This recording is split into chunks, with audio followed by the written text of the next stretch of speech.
I'm Madison Riley, 28. For 3 years, my family thought I was barely surviving in a shabby East Austin apartment, freelancing for pennies and eating ramen every night. My siblings never missed a chance to remind me how small my life seemed. What they didn't know was that the AI company I built from the ground up had just been acquired by Google for $85 million.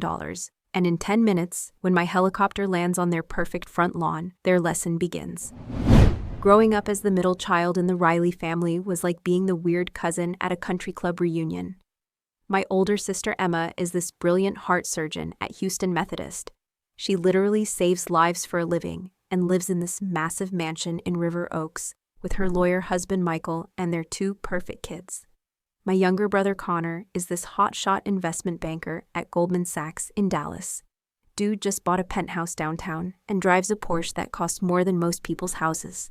Then there's me, Madison, the dropout, the disappointment, the one who threw away her education and doesn't understand how the real world works.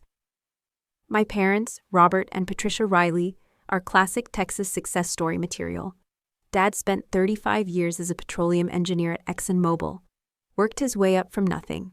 Mom was a high school principal who turned around 3 failing schools during her career. They built this beautiful life in Westlake Hills, sent all 3 kids to private school, and had very specific ideas about what success should look like. College degree, check. Stable corporate job, check. Marriage to someone equally successful, check. Big house in a good neighborhood, check. Kids, check. I checked exactly 0 of those boxes.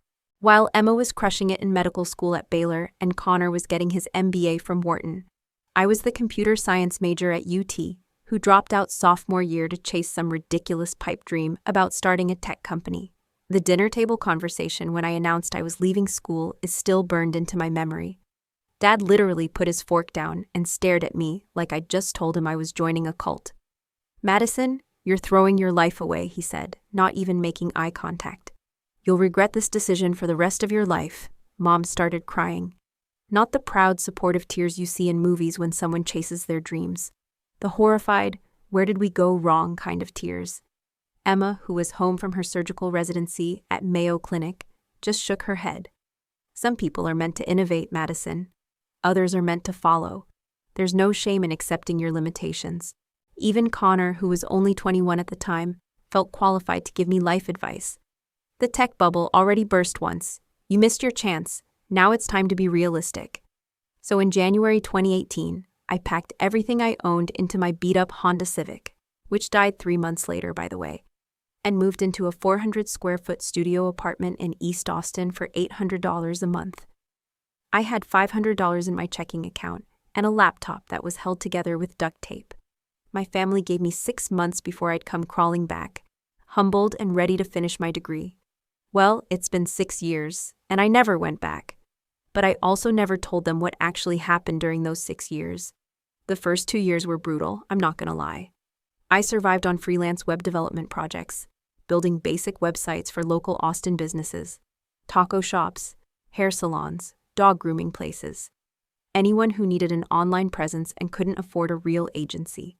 I was making maybe $2,000 a month on a good month, eating actual ramen noodles and working 16-hour days. But at night, after I finished client work, I was building something bigger. I'd become obsessed with artificial intelligence and customer service automation. See, every small business I worked with had the same problem. They were drowning in customer inquiries, but couldn't afford to hire full-time customer service reps. So I started building an AI chatbot that could handle customer questions naturally, like a real person. Not those awful press 1 for billing robots that everyone hates, but something that could actually understand what people were asking and give helpful responses. The breakthrough came in 2020, the pandemic hit, and suddenly every business needed digital solutions overnight. My little AI customer service bot, which I'd named Conversa AI, started getting serious attention. Small businesses were desperate for ways to handle the surge in online customer inquiries, and my bot was actually good at it. Like, really good. I landed my first major client, a chain of boutique hotels in Austin, and they saw a 40% reduction in customer service costs while improving satisfaction ratings. Word spread fast in the hospitality industry. By 2021, I'd secured Series A funding of $2 million from a local VC firm. By 2022, Conversa AI was valued at $15 million and serving over 1,000 businesses across Texas. I had a team of 20 engineers, a real office in downtown Austin, and was being invited to speak at tech conferences, and my family had no idea. Every time they asked about my computer stuff, I'd just say it was going okay and change the subject. When Connor offered to get me an entry-level job at his bank for $45,000 a year, I thanked him politely. When Emma gave me her old professional clothes for job interviews, I accepted them gracefully. Because here's the thing, I learned something powerful about being underestimated. When people think you're failing, they stop paying attention to what you're actually doing. They don't ask hard questions. They don't offer unsolicited advice about your business strategy. They just assume they know your story and move on. It was peaceful in a weird way. Plus, I'll be honest, part of me enjoyed the idea that someday I'd get to see their faces when they realized how wrong they'd been. That someday arrived 3 weeks ago. I was in my real apartment, not the studio I'd outgrown years ago, but a 2,000-square-foot loft in downtown Austin with floor-to-ceiling windows and a view of Lady Bird Lake, when Emma called. "Madison, we need to have a family meeting," she said in that serious doctor voice she uses when delivering bad news. "It's about Grandma Dorothy." My heart sank. Grandma Dorothy, my mom's mother, had been showing signs of Alzheimer's for the past year, but we'd all been hoping it was just normal aging. "How bad is it?" I asked. "Stage 2 Alzheimer's, confirmed last week. She can't live alone anymore, and Mom and Dad can't provide the level of care she needs. We need to discuss memory care facilities and financial arrangements." There it was. Financial arrangements. The assumption that I'd need financial arrangements to be made for me, not by me. "When's the meeting?" I asked. "This Saturday at my house. Can you get time off work?" The way she said work made it clear she still thought I was doing freelance gigs between job applications. "I'll make it work," I said. After I hung up, I sat there looking out at the Austin skyline, thinking about Grandma Dorothy. She'd always been my favorite family member, the one who never questioned my choices or offered unsolicited advice about my life. When I was a kid, she'd tell me stories about growing up during the Depression, how her family lost everything but rebuilt through hard work and determination. "Sometimes, Madison," she'd say, "you have to surprise people with what you're capable of." I'd already been quietly researching memory care facilities for months. Ever since her diagnosis became obvious, I'd visited 7 different places around Texas, interviewed staff, reviewed their treatment approaches. I'd even established a $2 million trust fund to cover her care expenses, managed by my financial advisor. But my family didn't know any of that. The next morning, I called my assistant, Jessica. Yes, I have an assistant now. A fact that would probably blow my family's minds all by itself. "I need you to coordinate with Jake about helicopter transportation this Saturday," I told her, to the family meeting. Jessica had worked with me for 2 years and knew the basic family situation. "Are you finally going to tell them?" "It's time," I said. "Set it up for 2 p.m. And Jessica, tell Jake to make it dramatic. We're landing on the front lawn." Saturday morning, I stood in my walk-in closet, another thing that would shock my family, deliberately choosing the most understated clothes I owned. Faded jeans, an old UT t-shirt with a hole near the collar, and beat-up Converse sneakers that had seen better days. Jessica watched me pack an equally modest overnight bag into my worn duffel from college. "You're worth $50 million, and you're dressing like you're going to crash on someone's couch," she observed, shaking her head at my outfit choices. "This is how they expect me to arrive," I explained, folding another deliberately unremarkable sweater. "They have a very specific image of who I am, and I'm not ready to disrupt that yet." She held up one of my designer blazers that still had tags on it. "You could at least wear something that didn't come from Target." "The Target shirt stays," I said firmly. "Trust me, the contrast will be worth it." The drive to Westlake Hills in my 2015 Tesla gave me time to think. I'd kept this car specifically because it looked normal enough that my family never questioned it. They assumed I'd bought it used, probably with help from some predatory lender. The truth was, I preferred this car to the flashier options I could afford. It was reliable, environmentally conscious, and didn't scream tech millionaire. I'd learned that sometimes the most powerful move is to blend in until you're ready to stand out. As I drove through downtown Austin, I passed the building where Conversa AI had our headquarters. 85 employees were in there right now, working on projects that would help thousands of small businesses compete with major corporations. The company I'd built from nothing was changing people's lives every day, and my family thought I was struggling to pay rent. The irony was almost funny, almost. As I pulled into my parents' driveway, I could see Emma's Range Rover and Connor's Porsche already there. Their cars probably cost more than my family thought I made in a year. I grabbed my duffel bag and walked up the front steps of the house where I'd grown up. Nothing had changed. Same white colonial with blue shutters, same perfectly maintained lawn, same sense that I was walking into a place where I'd never quite belonged. Before I could knock, the door swung open. "Madison!" Mom pulled me into a hug, but I could feel her mentally cataloging my appearance. Her eyes lingered on the hole in my t-shirt and my scuffed sneakers. "You look healthy. Are you eating enough?" "I know budgeting for groceries can be tough when you're freelancing." "I'm fine, Mom," I assured her, setting down my bag in the entryway. "How's Grandma doing today?" "She has good days and bad days. Today's been pretty good. She remembered my name this morning and asked about you. Emma's been handling all the medical coordination, thank goodness. Come in, everyone's in the living room." As we walked through the hallway, lined with family photos, I noticed how the pictures told a story of expectations. There was Emma in her white coat at medical school graduation, Connor receiving some banking award. Me? Well, the most recent photo of me was from high school graduation, before I disappointed everyone by choosing my own path. Emma was sitting on the sofa next to her husband Michael, both of them dressed like they'd just come from church. Emma wore a perfectly pressed button-down shirt and pearls, her hair pulled back in the kind of polished bun that screamed successful professional. Michael was in khakis and a polo shirt that probably cost more than most people's monthly car payments. Connor was standing by the fireplace in perfectly pressed slacks and a blue dress shirt, looking like he'd stepped out of a Goldman Sachs recruiting brochure. Even on weekends, my siblings couldn't help but dress like their careers. "Finally," Emma said, checking her Apple Watch with a slight frown. "We were starting to worry your ride fell through. Transportation can be so unreliable when you're depending on others." "Ride?" I asked, genuinely confused. "Connor mentioned you might need help getting here," she explained with that careful tone people use when discussing someone's financial struggles. "Gas prices are absolutely crazy right now, and I know Uber can be expensive for longer trips like this." I glanced at Connor, who had the grace to look slightly embarrassed. "I just thought, if money was tight." I hadn't mentioned anything about transportation to anyone, but apparently they'd been having discussions about my imaginary financial struggles, planning interventions for problems I didn't have. "I managed just fine," I said, settling into the corner chair, the same spot I'd occupied during family gatherings since I was a teenager. It was positioned slightly apart from the main seating area, like a physical representation of my place in the family hierarchy. Dad emerged from his study carrying a thick folder and wearing his reading glasses.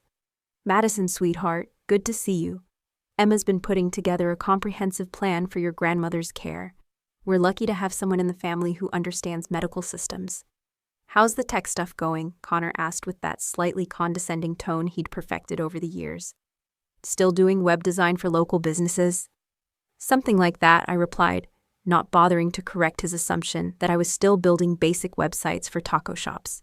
"I have a friend who runs a marketing agency here in Austin," Michael jumped in helpfully. "They might need someone for basic graphic design work. It's not much, maybe $15 an hour, but it could provide some steady income. More reliable than gig work." "That's very thoughtful," I said, biting back the urge to mention that my company had just closed a deal with a Fortune 500 client, worth more than Michael probably made in a year. "We just want to see you stable," Emma added, reaching over to pat my hand in that way people do when they feel sorry for you. "There's no shame in taking entry-level work to build experience." Entry-level work. I was the CEO of a company that Google had just valued at $85 million, and my sister was suggesting I take entry-level work to build experience. Mom emerged from the kitchen carrying a tray of coffee and homemade cookies. "I made your favorite chocolate chip cookies, Madison. I remember you always loved these when you were little." "Thanks, Mom," I said, accepting a mug of coffee and trying not to think about how the cookies were probably better than anything my personal chef had made lately. "So," Dad said, settling into his recliner and opening the folder, Let's talk about Grandma Dorothy. We spent the next hour reviewing Grandma's condition and needs. Emma had indeed done her homework. She'd researched facilities, spoken with specialists, and created a detailed care plan. I was genuinely impressed, even if she kept shooting me sympathetic looks whenever the cost came up. The reality is, Emma said, transitioning into full presentation mode. Quality memory care doesn't come cheap. We're looking at around $8,000 a month for the kind of facility Grandma deserves. She pulled out her laptop and opened a PowerPoint presentation titled Dorothy Riley Care Plan and Financial Strategy. The slides showed pristine facilities with manicured grounds, smiling elderly residents, and comprehensive care programs. Of course, she'd made a PowerPoint. Emma couldn't order dinner without creating a pros and cons list. Insurance will cover about $2,000 of that, she continued, clicking through slides with detailed cost breakdowns. Medicare will handle some of the medical expenses, but the facility costs, the specialized care, the activities programs, most of that falls to the family. Connor leaned forward, his banker instincts kicking in. Michael and I ran some numbers. Between Emma's surgery income and my bonus structure, we can handle $3,000 a month without straining our budget. I can cover $2,500, Connor added, pulling out his phone to show a calculator app with figures already entered. My year-end bonus was good, and I've got some investments I can liquidate if needed. Both of them looked at me expectantly, and I could practically see the math happening in their heads. $8,000 minus their $5,500 left $2,500 that had to come from somewhere. Madison, Emma said gently, using the same tone she probably used with patients' families when delivering bad news. We know your situation is different. We're not expecting you to match our contributions. Whatever you can manage will be appreciated. The condescension was so thick I could practically taste it. They'd already decided what I could and couldn't afford without ever asking me directly about my financial situation. Even a token amount would mean a lot, Connor added, leaning back in his chair with the satisfaction of someone who'd solved a problem. Maybe $200 or $300 a month. We want this to be a family effort, but we understand everyone's at different places financially. There are other ways to contribute too, Michael suggested helpfully. Maybe you could visit more often, help with personal care tasks. Your time is valuable, even if your financial resources are limited. I sat there listening to them plan my grandmother's future while treating me like a charity case. These people who claimed to love me had such a low opinion of my capabilities that they couldn't even imagine I might have something meaningful to offer. The important thing, Mom added, clearly trying to smooth over any potential awkwardness, is that we're all doing what we can. Every little bit helps. Every little bit helps. Like I was a child offering to contribute my allowance to a family emergency. What do you think, Madison? Dad asked, his voice gentle but tinged with the same assumptions as everyone else. Can you handle $200 a month? We don't want to put pressure on you if that's too much. I looked around the room at these people who thought they knew everything about my life, based on assumptions they'd made years ago and never bothered to update. My sister, who'd never asked a single substantive question about my actual work. My brother, who'd offered me entry-level jobs without wondering why I might not need them. My parents, who'd written off my dreams so completely, they couldn't conceive I might have achieved them. Actually, I said, setting down my coffee mug, I need to make a quick phone call about transportation. Emma frowned, glancing at the stack of papers on the coffee table. Can't that wait? We're in the middle of important family business here. We need to finalize these numbers today.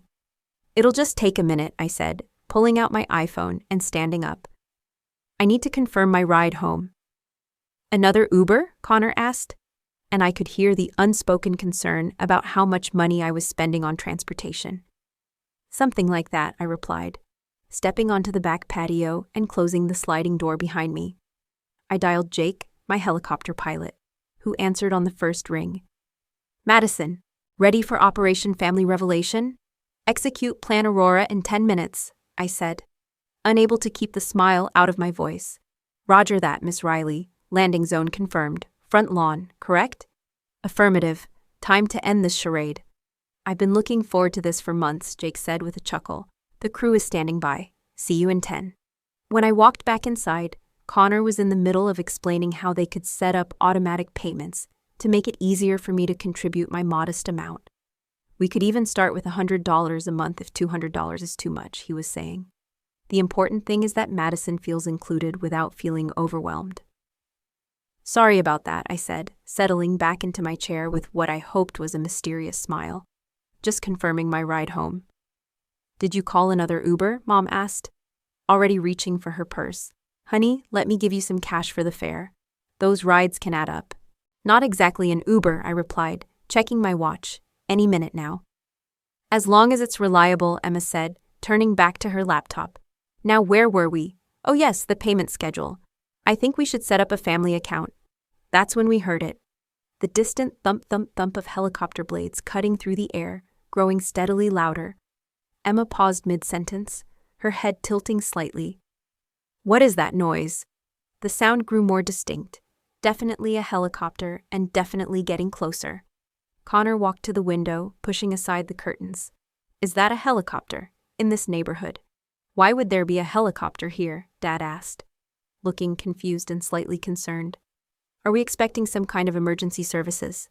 Mom joined Connor at the window, pressing her face to the glass. Oh my goodness, it's getting lower. It's not just passing over. The noise became impossible to ignore.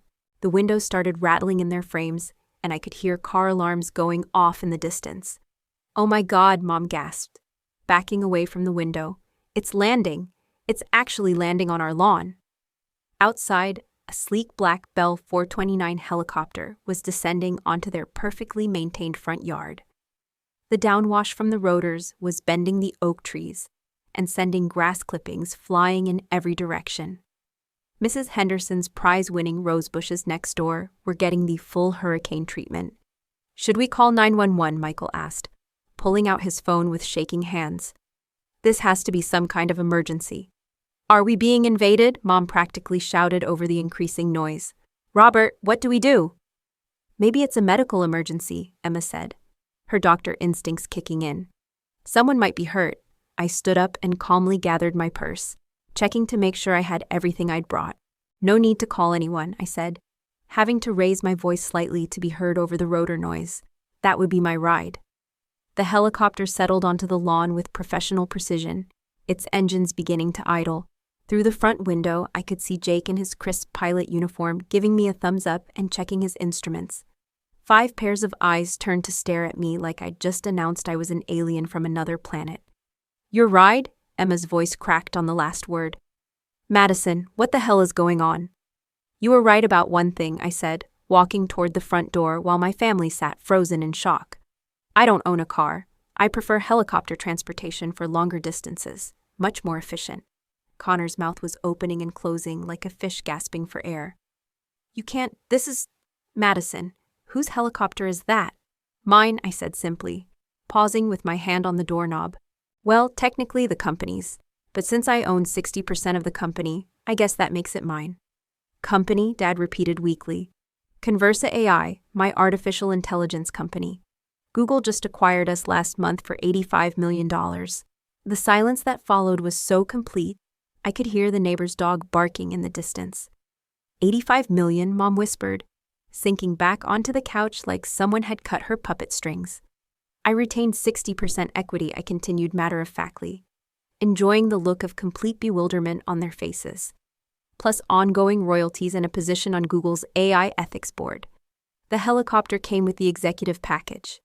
Emma made a strangled noise that might have been an attempt at speech. But you live in that tiny apartment, she finally managed. You drive that old car. You wear... that. She gestured at my deliberately casual outfit. By choice, I prefer minimalism over conspicuous consumption. Also, the apartment isn't tiny. It's a 2,000-square-foot loft downtown with views of Lady Bird Lake. And the Tesla is perfectly reliable, just not new. The old Tesla, Connor started, then stopped, his face going pale as the implications hit him. Is a 2015 Model S, which was environmentally conscious and practically perfect for city driving. Not everyone needs a Porsche to feel successful, Connor. You're saying you're a millionaire? Dad asked, still processing the information like his brain was running on dial-up internet. Multi-millionaire, actually, but who's counting? Through the open door, Jake's voice carried across the yard. Ready when you are, Miss Riley. The weather window is perfect for flying. I turned back to my stunned family, all of whom looked like they'd been hit by lightning. I'd like to continue this conversation at my place, I said calmly. Jake can take all of us. It's a short flight to my property in Hill Country, and we can discuss Grandma's care there. Properly this time. Your property? Mom's voice was barely above a whisper. 500 acres overlooking Lake Travis. The flight takes about 30 minutes. Beautiful views of Austin on the way. Much better setting for family discussions than sitting here calculating how much the family disappointment can afford to contribute. Emma stared at me like she'd never seen me before in her life. Madison, I don't understand. How long have you been? Why didn't you tell us? Because you never asked, I said simply. You made up your minds about who I was and what I was capable of 6 years ago. You were more comfortable believing I'd failed than considering I might have succeeded on my own terms. The helicopter blades were still turning, and I could see neighbors starting to gather on the street.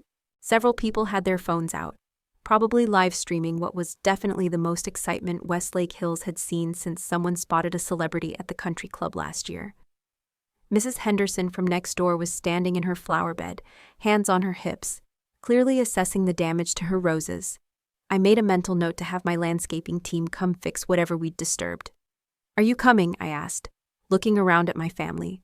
Or should I have Jake circle back later? Connor found his voice first. We're really going to fly in that thing. It's perfectly safe. Jake's been flying for 15 years, former military. The Bell 429 has an excellent safety record. Plus, the views are incredible. One by one, my family members stood up like they were in a trance. Mom kept muttering, "I don't understand," under her breath. Dad looked like someone had just explained quantum physics to him using interpretive dance. Emma and Michael held hands like they were approaching a UFO. Connor kept taking pictures with his phone, probably trying to prove to himself this was really happening. Should we bring anything? Mom asked, looking around helplessly. Just yourselves. I have everything we need at the house. Jake helped everyone into the helicopter, passing out headsets to block the noise and explaining the basic safety features. As we lifted off, I watched my childhood home shrink below us, along with all the assumptions and limitations my family had placed on my life for the past 6 years. Everything all right, Miss Riley? Jake asked through the headset system, glancing back at me with concern. You seem tense. Just family drama, I replied, watching the Austin skyline come into view. You know how it goes? Yes, ma'am. Should I take the scenic route? Give them something to really talk about? I laughed, feeling some of the tension leave my shoulders for the first time all day. Why not? Let's make this memorable. The flight to my Hill Country property took about 25 minutes with a scenic detour. I owned 500 acres overlooking Lake Travis, with a modern glass mansion built into the hillside that had been featured in Architectural Digest last year. The property included a guest house, infinity pool, wine cellar, art studio, and a private helipad with a full grounds crew. As we descended toward the landing pad, I could see my family's faces pressed against the windows like kids at a zoo. Emma looked like she might throw up. Connor was still recording everything on his phone. Mom and Dad just stared in stunned silence at the sprawling estate below. Welcome to my weekend home, I said as we disembarked onto the helipad, where my groundskeeper Carlos was waiting to help with bags and direct parking. Weekend home, Emma squeaked, her voice an octave higher than usual. Madison, this place is enormous. It's bigger than our house in River Oaks. The house was impressive, I'll admit. 15,000 square feet of glass and stone, designed by a famous architect to blend seamlessly with the natural hill country landscape. The main living area had floor-to-ceiling windows overlooking the lake, and you could see the Austin skyline twinkling in the distance on clear days. How long have you been living like this? Dad asked, as we walked through the soaring entryway with its custom chandelier made from reclaimed barnwood and crystal. I bought the property 2 years ago, I explained, leading them through the main hallway lined with original artwork from local Austin artists. It's where I come to think and decompress. The Austin apartment is for work proximity and urban convenience. My housekeeper Maria met us at the main entrance with her usual professional smile. Good afternoon, Miss Riley. Welcome home. Lunch is prepared in the dining room whenever you're ready, and I've taken the liberty of preparing the West Wing guest rooms in case your family decides to stay overnight. Thank you, Maria. This is my family, my parents Robert and Patricia, my sister Emma and her husband Michael, and my brother Connor. It's a pleasure to meet you all, Maria said warmly. Miss Riley speaks of you often. Please let me know if there's anything you need during your visit. As Maria disappeared to make final lunch preparations, my family continued gawking at their surroundings. The house was filled with carefully curated pieces, not because I was trying to show off, but because I genuinely loved supporting artists and craftspeople. The living room featured a large abstract painting I'd commissioned from an East Austin muralist who'd been struggling to make rent. The hallway displayed photographs from a documentary series about Texas immigrants starting small businesses. Is that an original Cahinda Wiley? Michael asked, stopping in front of a portrait in the secondary living area. Local artist, actually, Miranda Vasquez. She's incredibly talented. Just had her first solo show at the Contemporary Austin. I've been following her work for 3 years. It must have cost a fortune, Emma said, her voice still tinged with disbelief. Supporting emerging artists is one of the things I spend money on, I replied. That and education initiatives. I've endowed 3 STEM scholarships at UT and funded a coding boot camp for underserved communities in East Austin. We settled in the main living room, which offered panoramic views of the infinity pool and Lake Travis beyond. The silence was awkward. No one seemed to know what to say or ask. 6 years of assumptions had just been obliterated in the span of an hour, and they were all trying to recalibrate their understanding of reality. Finally, Connor found his voice. How long have you been successful? Depends how you define success, I said, settling into my favorite armchair. The company became profitable in 2021. The valuation hit 8 figures in 2022. The Google acquisition happened last month, but we'd been in talks for 6 months. But all those times we offered you money, Emma started, her face flushing with embarrassment. I know, it was awkward, but I didn't know how to explain without seeming like I was showing off or making you feel bad for trying to help. When I suggested that entry-level job at the bank, Connor looked mortified. You must have thought I was insane. I appreciated the thought, I said gently. You were trying to help based on what you believed about my situation. I just chose not to correct those beliefs. What we believed, Dad repeated slowly, his engineering mind clearly trying to process all the new information. Madison, sweetheart, why didn't you correct us? Why let us worry about you all these years? It was a fair question, and one I'd been asking myself for months, as the lies by omission had grown heavier. Honestly, at first, I wasn't sure the success would last. Startups fail all the time, 90% of them, actually. And I didn't want to announce something that might disappear in 6 months. I'd already disappointed you all so much by dropping out. I couldn't bear the thought of failing publicly, too. I paused, looking around at their faces, seeing genuine curiosity for maybe the first time in years. Then it became a habit. Your low expectations were actually kind of freeing. No pressure, no unsolicited business advice, no judgment about my choices. I could just focus on building something without having to justify every decision to a committee. But there was another reason, I continued, feeling the weight of years of hurt rising to the surface. I was angry. When I left school, you all made it very clear that you thought I was making a huge mistake. You talked about my limitations and suggested I wasn't cut out for leadership or innovation. It became easier to let you think I'd failed than to risk you minimizing my success or taking credit for it. We never meant to minimize anything, Mom said, tears starting to form in her eyes. Didn't you? I asked. Not unkindly, but directly. Emma, you literally said some people are meant to lead and others are meant to follow, and that I should accept my limitations. Connor, you've offered me entry-level jobs multiple times without ever asking what I actually do for work or whether I might not need them. Dad, you've introduced me to people as our daughter who's still figuring things out, as recently as Christmas last year. The truth hung in the air like a challenge. They could deny it, but we all knew I was right. I was threatened by your independence, Emma admitted quietly, her voice barely above a whisper. My success felt less meaningful if you could succeed without following the rules I followed. I needed the traditional path to be the only path, or else what did all my sacrifices mean? I needed you to fail to validate my choices, Connor added, his banker's composure cracking completely. Watching you struggle made me feel like I'd made the right decisions. If you could succeed by dropping out and taking risks, then maybe I'd wasted years playing it safe. It was easier to believe you were failing than to question whether I was actually happy. Mom reached over and took Dad's hand. We failed you, she said simply. As parents, we failed you. We should have supported your dreams instead of projecting our fears onto them.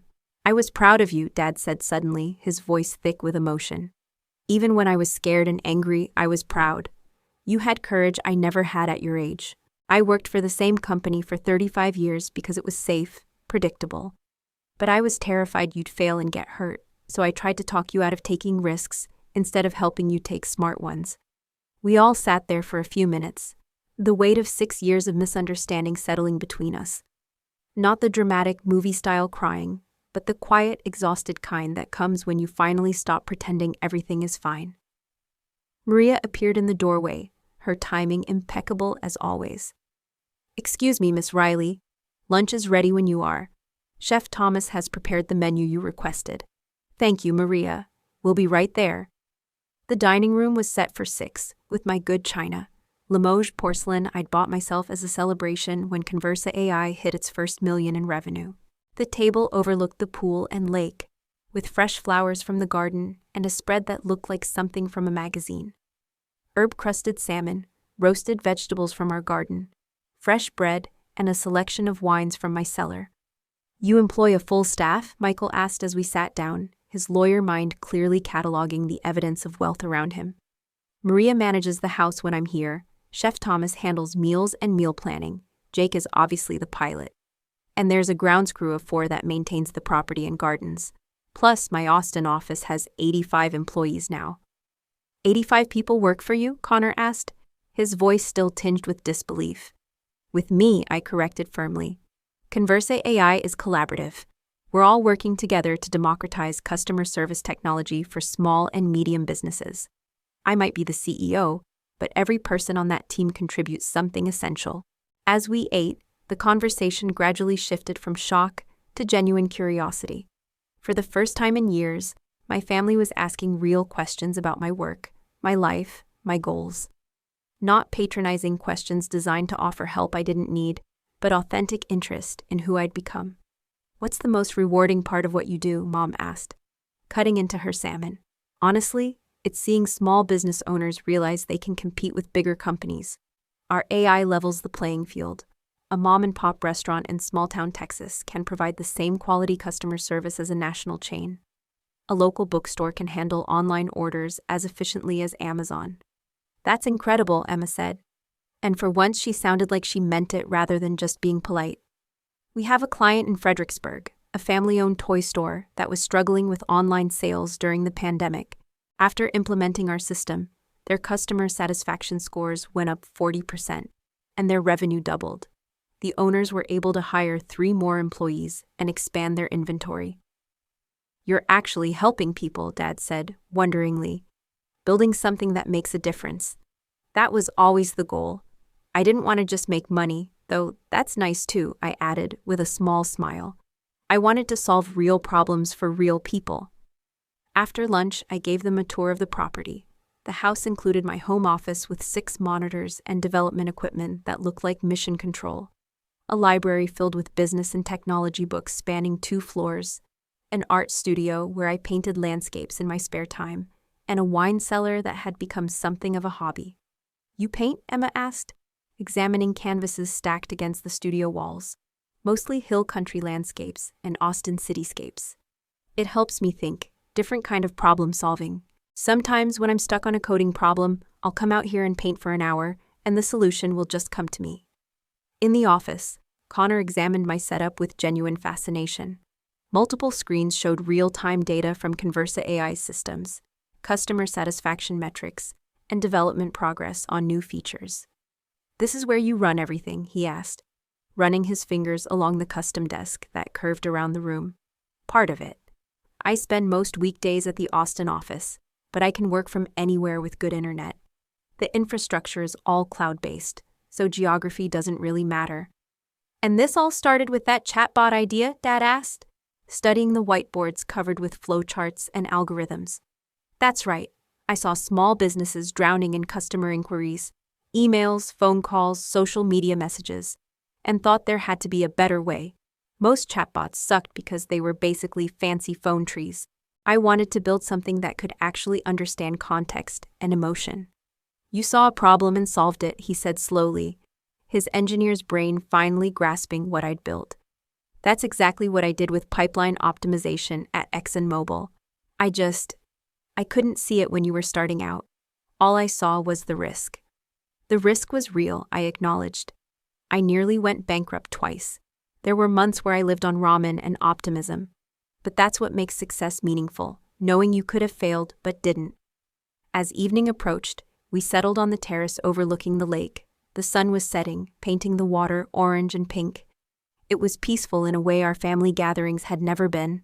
No tension, no judgment, just honest conversation between people who were finally seeing each other clearly. Madison, Emma said finally, setting down her wine glass. What happens now, with Grandma's care, I mean? I'm glad you asked, I said, pulling out my tablet. I've actually been researching memory care facilities for months. I visited 7 different places around Texas and found one that specializes in early to mid-stage Alzheimer's patients. I opened the photo gallery I'd compiled during my research visits. It's called Silverbrook Memory Gardens in Dripping Springs, 30 minutes from here, 45 from Austin. They focus on maintaining dignity and independence as long as possible. Music therapy, art therapy, pet therapy. Their approach is more like assisted living than institutional care. It looks wonderful, Mom said, scrolling through photos of residents gardening, painting, and playing with therapy dogs. But the cost? I've already established a trust fund to cover all expenses, I said simply. $2 million, managed by my financial advisor and an estate planning attorney. It'll cover the facility, medical care, activities, and experimental treatments if they become available. The silence stretched for a long moment. You did all that without telling us? Connor asked, his voice carrying a mix of gratitude and lingering hurt. I did it because I love Grandma Dorothy and because I could. But I want this to be a family decision, not just my decision. The money removes the financial stress so we can focus on what's actually best for her. What do you need from us? Emma asked. And I could hear her doctor training kicking in, assessing the situation, looking for her role. I need each of you to contribute what you do best. Emma, I need your medical expertise to oversee her care and coordinate with doctors. You understand treatment options and quality standards better than any of us. Connor, I need your financial skills to help manage the trust and plan for any future needs. Mom and Dad, I need you to visit regularly and provide emotional support. You're the ones she remembers most clearly. What about you? Dad asked. I'll handle the technology side, making sure she has access to the latest treatments and therapies. I've been researching experimental programs at UT's medical school and other facilities. Plus, I can ensure the facility has the resources they need to provide the best possible care. For the first time since Grandma's diagnosis, we were talking about her care as a team instead of a burden to be distributed, based on ability to pay. I'd like to be more involved too, Emma said quietly. Not just medically, but personally. I've been so focused on my career that I've missed a lot of family time. This whole day has made me realize how much I've been prioritizing the wrong things. Me too, Connor added. I've been so busy climbing the ladder and accumulating stuff that I forgot why any of it mattered.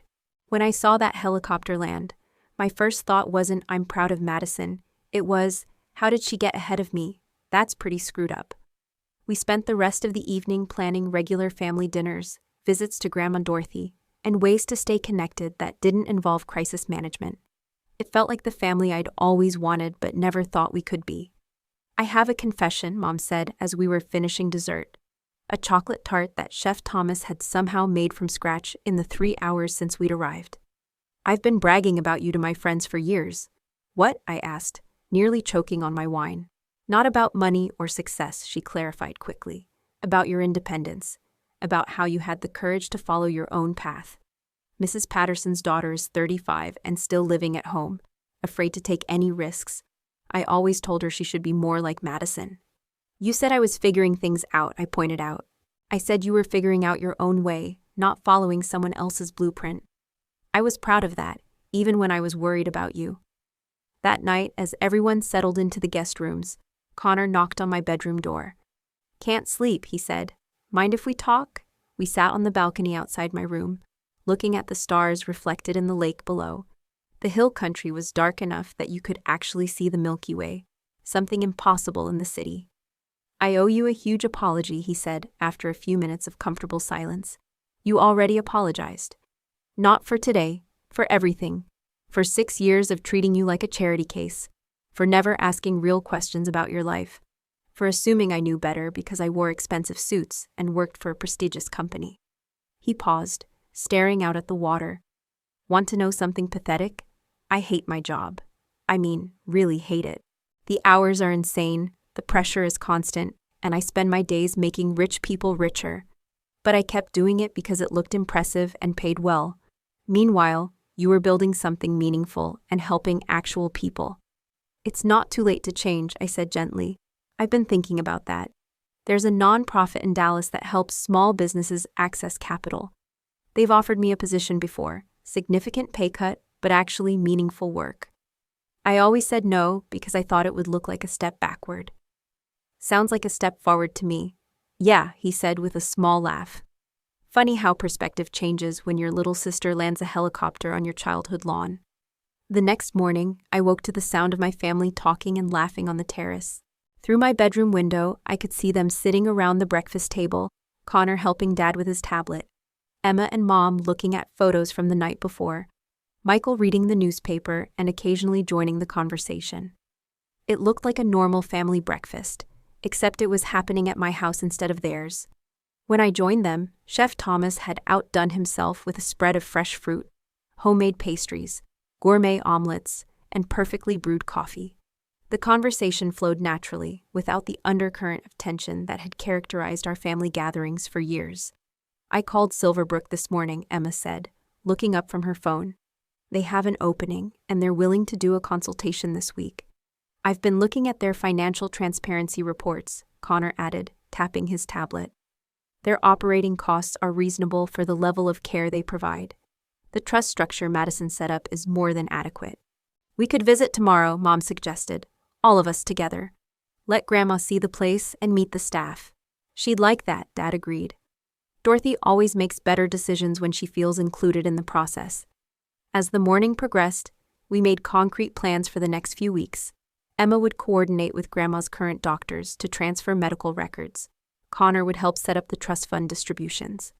Mom and Dad would handle the emotional preparation and help Grandma pack her things. "What about work?" I asked Emma. "Can you take time off for all this?"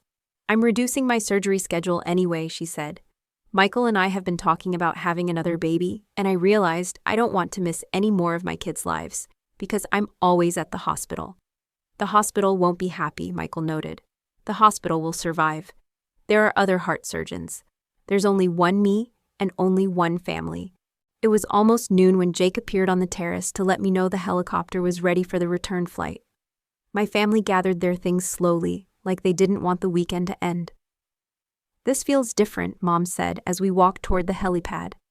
"Like we're actually a family again instead of just people who share DNA. We're going to mess it up sometimes," I warned. "Slip back into old patterns. This isn't a magic fix." "But it's a start," Dad said, putting his arm around my shoulders. "And starts matter." The flight back to Austin was quieter than the flight out. Not awkward silence, but comfortable reflection.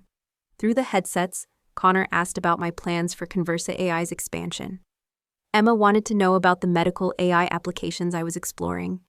Even Michael seemed genuinely interested in the technical challenges of natural language processing. As we landed back on my parents' lawn, which was definitely going to need some professional repair, I felt a sense of completion. Not resolution exactly, because family relationships don't wrap up neatly like movie endings, but a sense that we'd finally started having the conversations we should have been having all along. "Same time next month?" I asked as everyone gathered their bags from the helicopter. "You mean you're going to keep coming to family dinners?" Emma asked with a smile. "I mean, we're going to start having real family dinners, at each other's houses, like people who actually like spending time together." "I'd like that," Connor said. "Though maybe next time I'll pick you up in my car instead of you landing a helicopter in the yard." Mrs. Henderson is still giving me dirty looks about her roses. 6 months later, I'm sitting in my Austin office, looking out at the city skyline and recording this story to share with you. A lot has changed since that day. Grandma Dorothy transitioned to Silverbrook Memory Gardens, and she's doing better than any of us expected. She's made friends, participates in the music therapy program, and even started painting again, something she hadn't done since Grandpa died. We visit her twice a week as a family, and she lights up every time she sees us come through the door together. Emma did reduce her surgery schedule and is pregnant with her third child. She and Michael are happier than I've seen them in years. Connor left Goldman Sachs and took the job with the nonprofit. He's making half the money and working twice as many hours. But he comes to family dinners with stories about entrepreneurs he's helped, instead of complaints about demanding clients. Mom and Dad renewed their vows on their 35th anniversary, and we all celebrated at my Austin office. Dad gave a speech about second chances and new beginnings that had everyone crying. Mom started volunteering at a literacy program, teaching adults to read, something she'd always wanted to do but never had time for when she was working. Conversa AI now employs over 200 people across 3 offices in Texas. We've expanded into healthcare applications, helping medical practices manage patient communications more effectively. I was featured on Forbes 30 Under 30 and gave a keynote at South by Southwest about ethical AI development. But the success that means the most to me is the relationship I've rebuilt with my family. We still don't agree on everything. Emma thinks I work too much and need to find a nice man to settle down with. Connor worries that I'm too generous with employee benefits and not focused enough on profit margins. Mom still asks if I'm eating enough vegetables and whether I need her to send care packages. Dad wants me to get my degree eventually, just to finish what you started. But now these conversations come from love and genuine concern, not judgment and assumed failure. They ask about my work because they're interested, not because they're looking for evidence that I need rescue. They offer advice because they care, not because they assume I'm incapable of making good decisions. The helicopter has become something of a family joke. Connor calls it my ultimate power move, and Emma threatens to land one on my office building if I miss another family dinner. But it's also become a symbol of something important. Sometimes you have to shock people into seeing who you really are. Not everyone needs to land a helicopter on their family's lawn to get their point across, but everyone deserves to be seen accurately by the people who claim to love them. If you're watching this and you've ever been underestimated by your family, I want you to know something. Their doubts don't define your potential. Their limited vision doesn't limit your possibilities. And their love, even when it's expressed through worry and misguided protection, can coexist with your wildest dreams. Don't let anyone convince you that success has to look a certain way. Emma saves lives in operating rooms. Connor helps small businesses access capital to grow and hire people. I democratize technology for entrepreneurs who are building their own dreams. We're all successful, just in different ways. And if you're building something that other people don't understand, keep building. The best revenge isn't proving them wrong. It's becoming so fulfilled by your choices that their opinions stop mattering. But also, maybe consider a dramatic reveal. The helicopter thing was pretty spectacular. Drop a comment and tell me about a time your family underestimated you. What would your helicopter moment look like? Have you ever had to shock someone into seeing the real you? And if this story resonated with you, hit that like button and subscribe for more real talk about family, success, and finding your own path. Remember, true wealth isn't about the money in your bank account or the helicopter in your hangar. It's about the freedom to be authentically yourself and the relationships that support you in becoming who you're meant to be. Thanks for listening to my story. Now go shock some people with what you're capable of.